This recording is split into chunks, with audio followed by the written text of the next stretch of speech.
in application 4, we're going to take the spreadsheet that we were using in application 3 and extend it. And the reason we're doing that is whenever we were calculating the return each month, instead of return each month, when we're calculating the return at the end of the year on assignment number 3, we really didn't calculate it correctly. On the return, we really should be breaking things out on a monthly basis because the interest, comes in on a bank account oftentimes at the end of the month.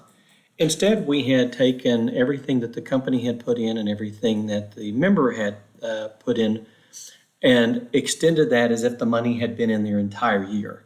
And that's really not the case. Instead, what we really should have done was looked at the future value of money. And I'm sure that most of you will remember that the future value of money really is the present value of money times 1 plus whatever the rate is raised to whatever power for the number of periods that we're talking about.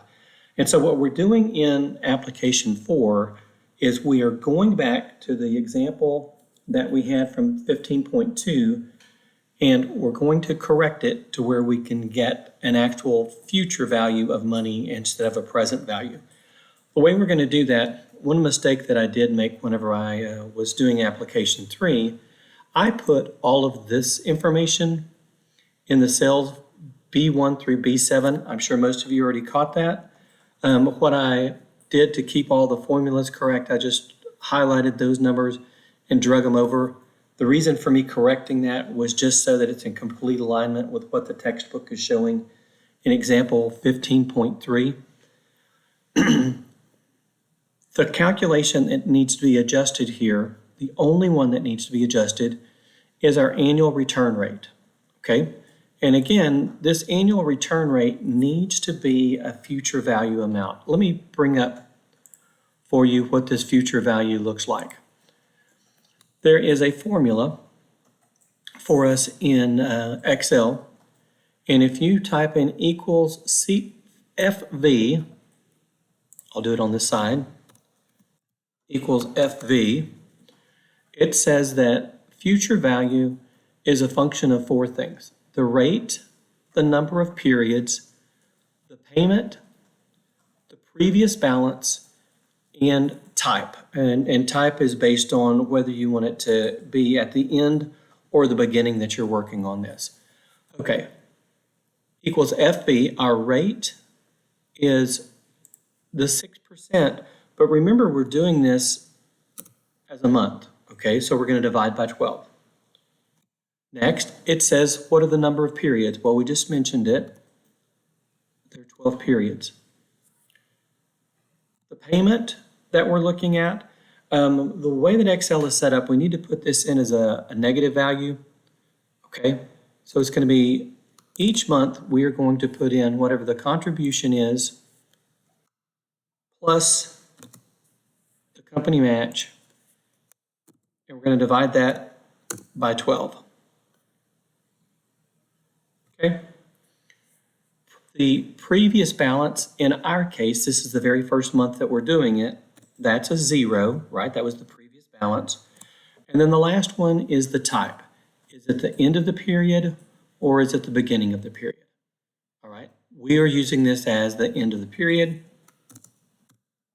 Whenever I type that in, it comes up with a value of $7,195. That's what I had already put here. Again, $7,195 really is our ending balance.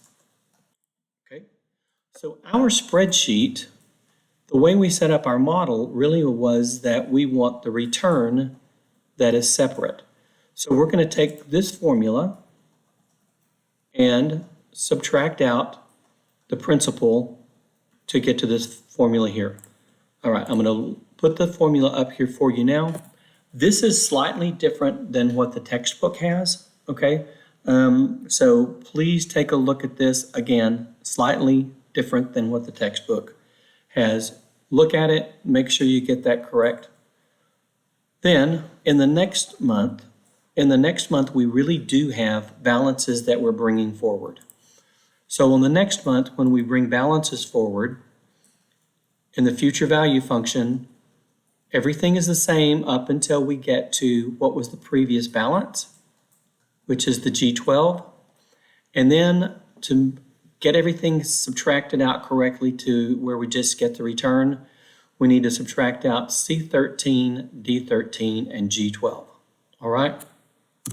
Once you have done that, you can left-click on the cell, double left-click on the bottom.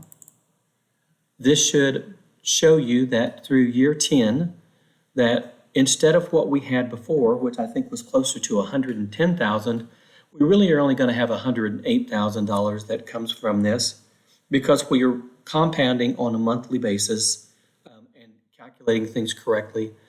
The exercise also asks you to go ahead and extend this to 30 years. So I just highlighted, left click and drag. I want all these formulas to stay the same. So I highlight this entire row, double left click on this corner, and hopefully what you get to is $816,690 at the end of 30 years if it's saved at this rate. All right. The only other thing that the assignment is asking for you to do this week is to take a look back at stage 1. And in stage 1 final, it is asking, based on the changes that we just made, what is the change to the process model that you have? Okay, here's the hint. All we have changed is the return. All I need you to do for stage 2 is to put some sort of description on this return rate so people see that it is a future value instead of a present value. All right? So again, that's all I'm asking for in stage 1 is for you to take your previous